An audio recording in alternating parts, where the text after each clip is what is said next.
Every so often, you and I can be taught something that just completely blows our mind.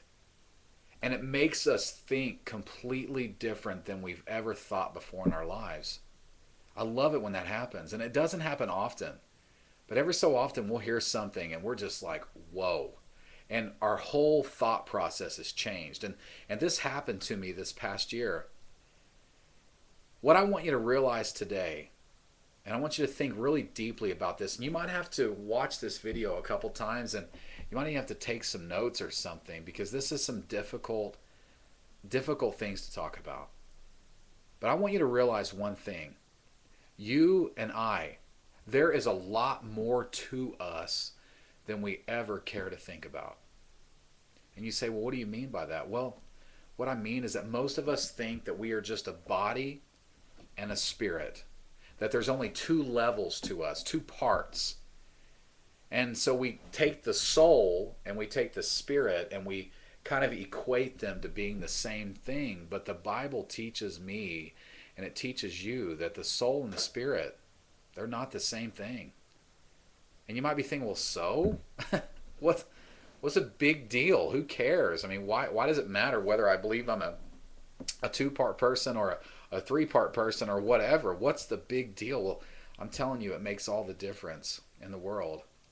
And it has to me. You know, when I woke up this morning and my feet hit the floor, I could feel the carpet with my feet.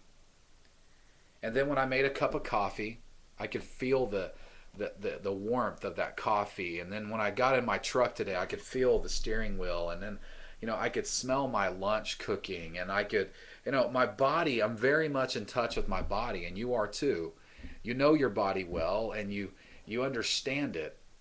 And I think for the most part, most of us understand our spirit. I mean, our spirit is the very life within us. And so when I woke up this morning and my eyes open and I realized that I was alive, which is a good thing, and then my awareness of what is around me, I mean, my spirit is the very life within me. That's why Jesus said when he died on the cross, Father, into your hands I commit my what?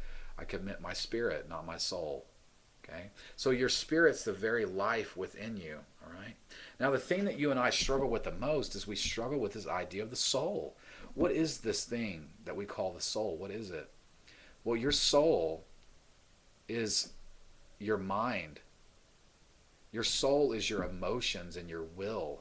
And so as I went throughout my day today and I made decisions and I thought and I just did life, that is my soul. That's who I am. It's my character. It's what I do when no one's watching. It's the very essence of who I am. And this is where most of us struggle. We understand the body and we understand the life that we have, but we don't understand the soul very much.